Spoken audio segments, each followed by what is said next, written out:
میں کل ہی اپنے بھتیجے کے گھر لاہور میں تھا، تو اس کی چھوٹا بچہ ہے، وہ اس بات پر ضد کر رہا تھا کہ مجھے آپ نے سحری میں اٹھانا ہے، مجھے آپ نے روزہ رکھوانا ہے. تو یقیناً یہ چیزیں الحمدللہ چلتی رہتی ہیں الحمدللہ. ماشاءاللہ. اور یقیناً اس میں والدین کا ایک بہت بڑا کردار ہے، اس گھر کے باسیوں کا، کہ گھر کے بڑے جب روزہ رکھتے ہیں تو بچے تبھی ضد کرتے ہیں. ان کے گھر میں ایک اسلامی پرورش والا ماحول ہوتا ہے، اور اللہ کرے کہ یہی روح سلامت رہے. مولانا صاحب، میرا آپ سے یہ سوال ہے، آپ کی موجودگی کا فائدہ اٹھاتے ہوئے میں اپنے ناظرین تک بھی اس رمضان کا پیغام پہنچانا چاہوں گا آپ کے توسط سے، کہ کیا اس میں اللہ کیا چاہتا ہے انسان سے، کہ کیا سارا دن بھوکا رکھ کے، پیاسا رکھ کے اللہ کو کیا ملے گا؟ یہ کیا چیز پیدا کرنا چاہتا ہے؟ آپ ہمارے ناظرین کو بتائیں یہ قرآن و حدیث کے حوالے سے. وہ تو قرآن مجید فرقان حمید میں اللہ تعالیٰ نے اس کا جواب دیا، جو آپ نے سوال اٹھایا. اہم سوال ہے کہ یا ایھا الذین آمنوا کتب علیکم الصیام کما کتب علی الذین من قبلکم لعلکم تتقون. ایمان والو، ہم نے تم پر جو روزے فرض کیے ہیں، یہ اللہ کی ایسی پسندیدہ عبادت ہے جو اللہ نے پہلی قوموں کے اوپر، پہلی امتوں کے اوپر، پہلے رسولوں کے اوپر بھی فرض کی تھی. جی. اس کا فلسفہ اور حکمت کیا ہے؟ لعلکم تتقون، تاکہ تم تقوی والے بن جاؤ. تقوی کسے کہتے ہیں؟ الامتثال لأوامر اللہ والاجتناب عما نہی اللہ عنہ، کہ اللہ نے جو احکامات ہمیں دیے ہیں ان پر سر تسلیم میں خم کرو، اور جن چیزوں سے اللہ نے ہمیں منع کر دیا ہے ان سے باز آ جاؤ. اس کا نام ہے تقوی. اگر ہم اس کو بالکل ہی مختصر الفاظ میں بیان کرنا چاہیں سب کو اکٹھا کر کے، تو وہ ہے کہ اللہ کے سچے غلام بن جاؤ.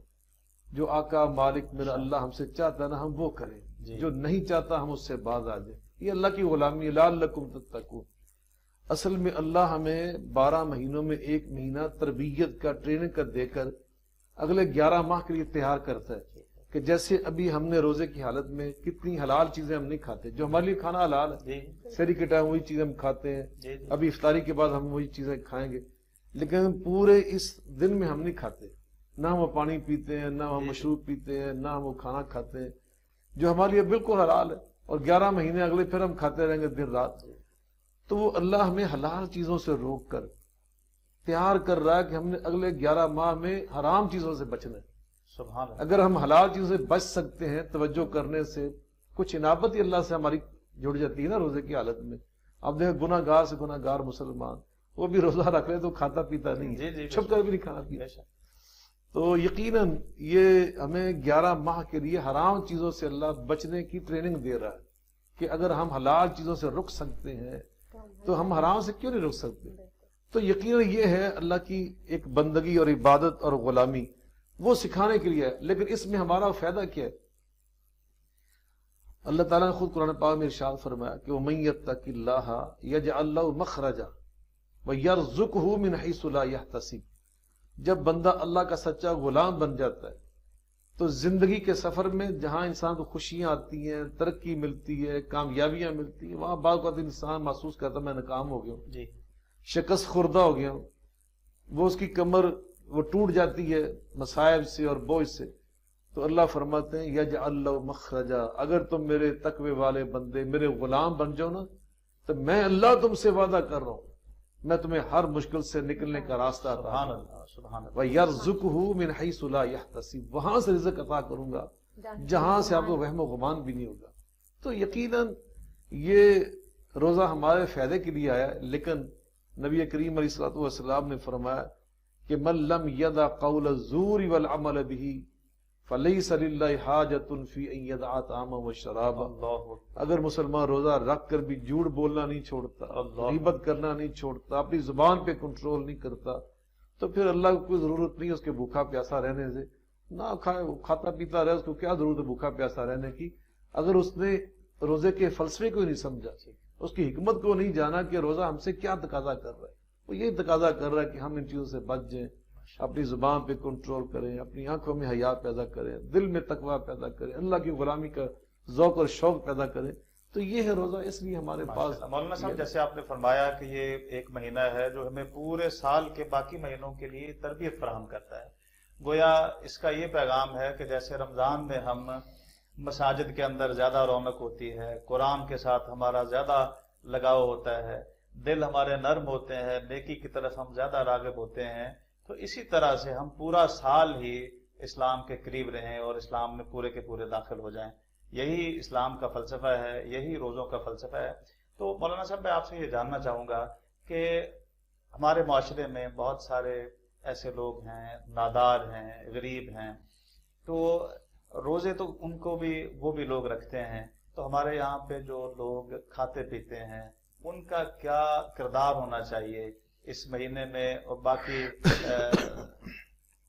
جی دیکھیں جویہ صاحب, نبی پاک علیہ الصلوۃ والسلام نے ماہ رمضان کا جب تعارف کروایا نا شعبان کے آخری دنوں میں, جی تو اس میں آپ نے اس مہینے کی کہ کئی اوصاف بیان کیے, کئی اس کے یعنی صفاتی نام بیان جی کیے کہ شہر مبارک, شہر عظیم, شہر یزاد فی رزق المؤمن, جی, اور وہاں فرمایا کہ شہر المواسات, یہ مہینہ ہمدردی کا مہینہ ہے, سبحان دوسروں کے ساتھ ہمدردی کرنے کا مہینہ ہے.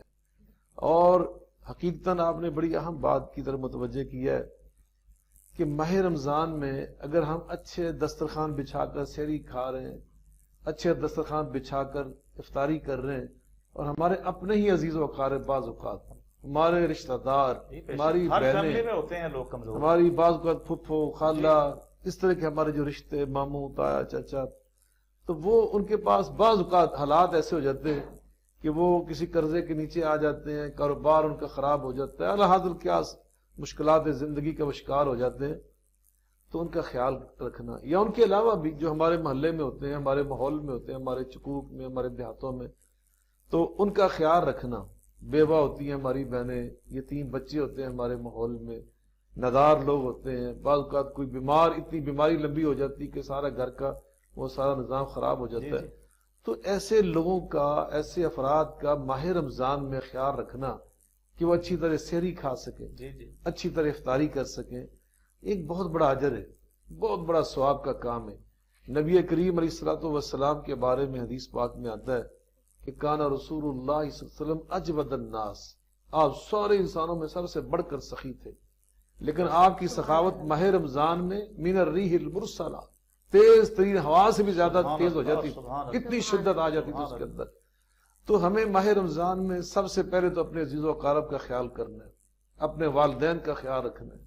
نبی پاک علیہ الصلوۃ والسلام نے فرمایا کہ من احب ان یبسط له فی رزقہ وینسل له فی اثرہ فلیصل رحمہ, جو یہ چاہتا ہے میری عمر لمبی ہو جائے, میرے کاروبار میں رزق میں اضافہ ہو جائے, اس کو صلہ رحمی کرنی چاہیے, اپنے رشتہ داروں کے ساتھ حسن سلوک کیجیے ماہ رمضان میں. آقا فرماتے ہیں صدقۃ علی المسکین صدقہ وعلی القریب سنتان, صدقۃ وصلۃ, عام مسکین کو, عام کسی سفید پوش غریب, کسی محتاج سائل کو آپ تعاون کریں گے تو اس کا ایک اجر ہے صدقے کا, اللہ کی راہ میں خرچ کرنے کا.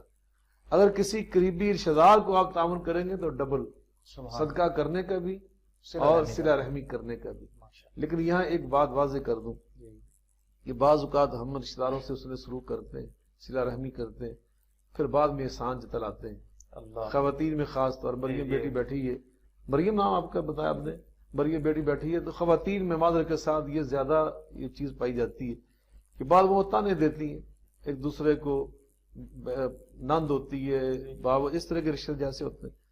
تو میرے عزیزوں, قرآن پاک میں اللہ فرماتے ہیں وَلَا تُبْطِلُوا صَدَقَاتِكُمْ بِالْمَنِّ وَالْأَذَىٰ, احسان جتلانے سے, کسی کا دل توڑنے سے صدقہ برباد ہو جاتا ہے, نیکی برباد ہو جاتی ہے, اللہ کے ہاں قبول نہیں ہوتی.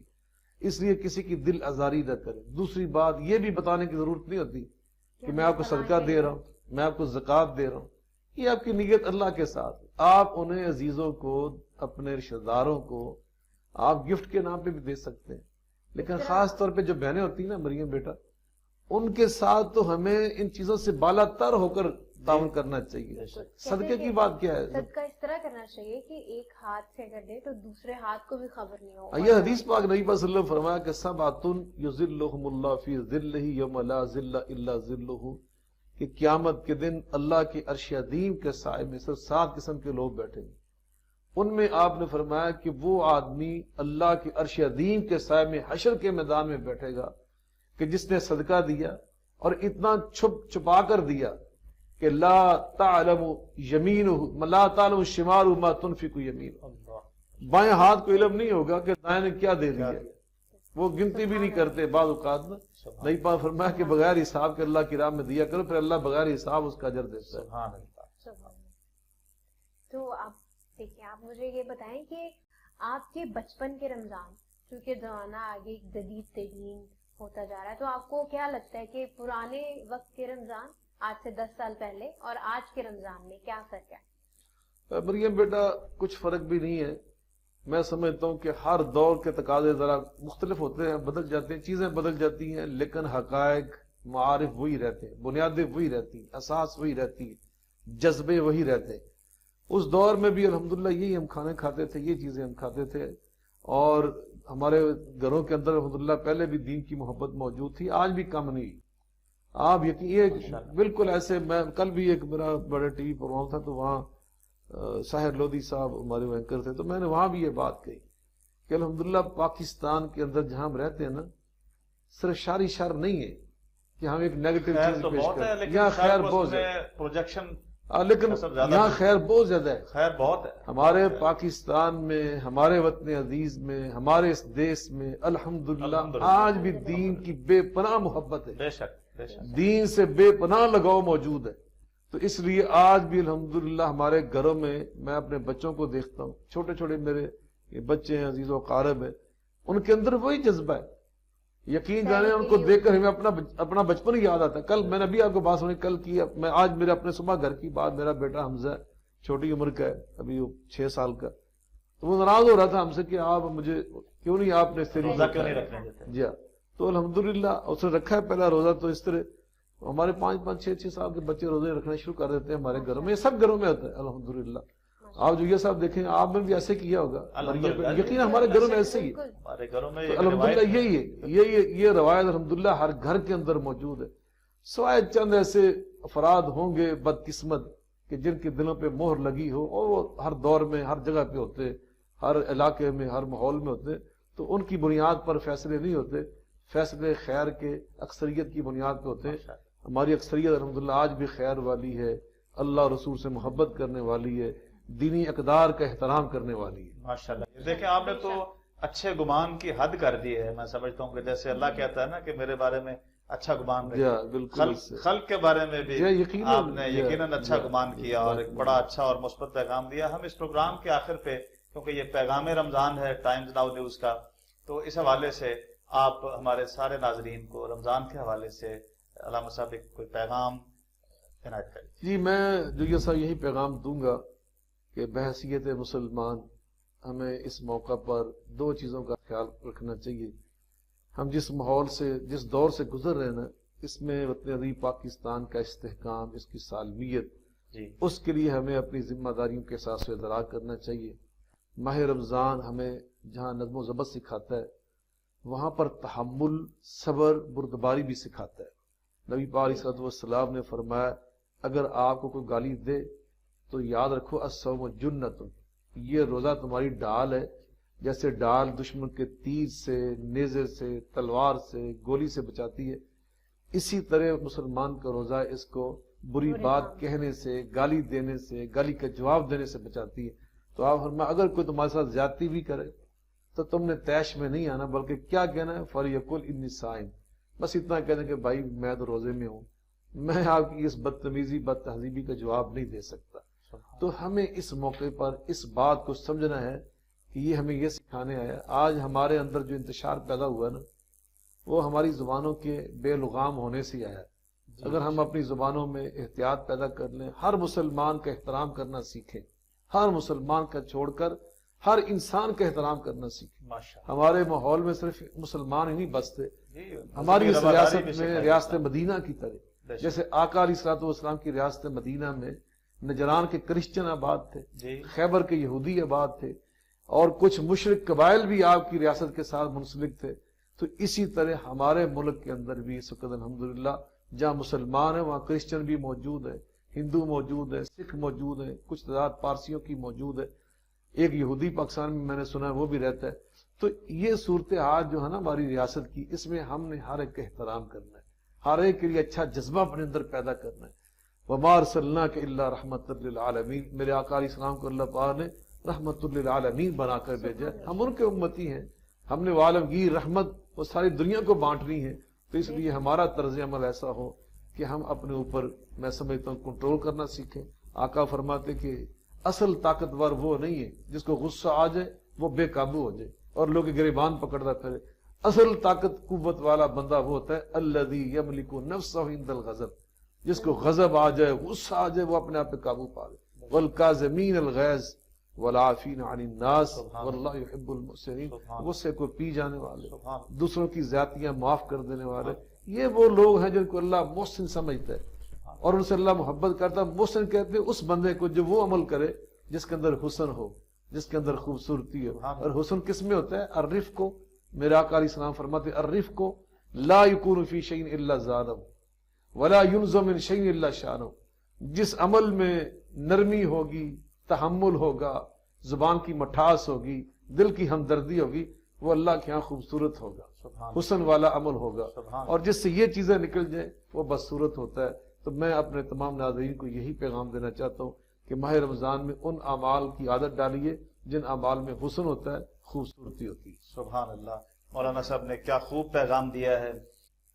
علامہ صاحب، آپ اسلامی نظریاتی کونسل حکومت پاکستان کے بھی رکن ہیں، تو اس حوالے سے ہمیں بتائیے ہمارے ناظرین کو کہ یہ اسلامی نظریاتی کونسل حکومت پاکستان کیا ادارہ ہے، یہ کیا کام کرتا ہے اور اس میں آپ کا کیا کردار ہے؟ جویا صاحب، یہ اسلامی نظریاتی کونسل حکومت پاکستان ایک آئینی ادارہ ہے. جیسے قومی اسمبلی ہمارا آئینی ادارہ ہے، جی، سینٹ ہمارا آئینی ادارہ ہے، قانون ساز، اسی طرح یہ قانون سے منسلک قانون سازی پر نظر ثانی کرنے والا اور اس کی نگرانی کرنے والا، رہنمائی کرنے والا یہ آئینی ادارہ ہے. جو اس کا رکن ہوتا ہے اس کا سٹیٹس بالکل وہی ہوتا ہے جو سینٹ کے اور قومی اسمبلی کے ممبر اور رکن کا ہوتا ہے.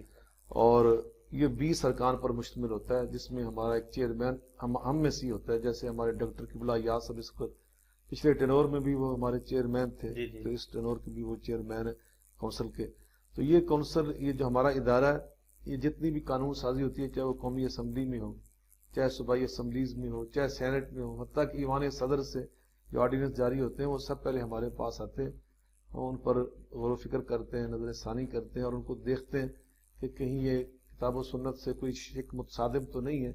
ہمارے آئین پاکستان کی جو پہلی شک ہے کہ پاکستان کا سپریم لا قرآن و سنت ہوگا، اس سے کوئی انحراف تو نہیں کسی چیز میں.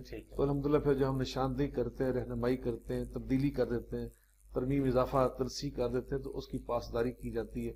تمام ادارے واپس پھر ہم ان کو بھیجتے ہیں، تو وہ اس کے مطابق پھر اس کی اصلاح کرتے ہیں، اس کی نو پل کو سنوار لیتے ہیں. تو الحمدللہ اس حوالے سے اسلامی نظریاتی کونسل نے بڑا کام کیا ہے پاکستان کو اسلامی جمہوریہ پاکستان رکھنے میں، اس کے تشخص کو اور اس کی نظریاتی اساس کو محفوظ رکھنے میں اس کا بڑا کردار ہے. تو الحمدللہ میں بھی یہ فرزند سہیوال ہونے کے لحاظ سے یہ میرا ایک اعزاز ہے کہ یہ پہلی بار الحمدللہ یعنی یہ اس پورے علاقے سے مجھے اللہ نے یہ شرف بخشا کہ میں نمائندگی میں نے کی، وہاں میں منتخب ہوا. اور اس کو صدر صاحب جو وہ اس کا انتخاب وہ کرتے ہیں.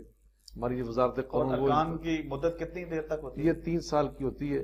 ہاں جی، اس کے اندر تو اس کے بعد پھر نیا ہمارا کوئی ٹنور آئے تک. اور چیئرمین کو ارکان ہی منتخب کرتے ہیں؟ نہیں، وہ ان میں سے ہمارے صدر ذی وقار جو ہوتے ہیں، صدر مملکت، اچھا جی، ارکان کو بھی وہ منتخب کرتے ہیں اور ان میں سے پھر دوبارہ ایک بندے کا انتخاب بطور چیئرمین وہی کرتے ہیں.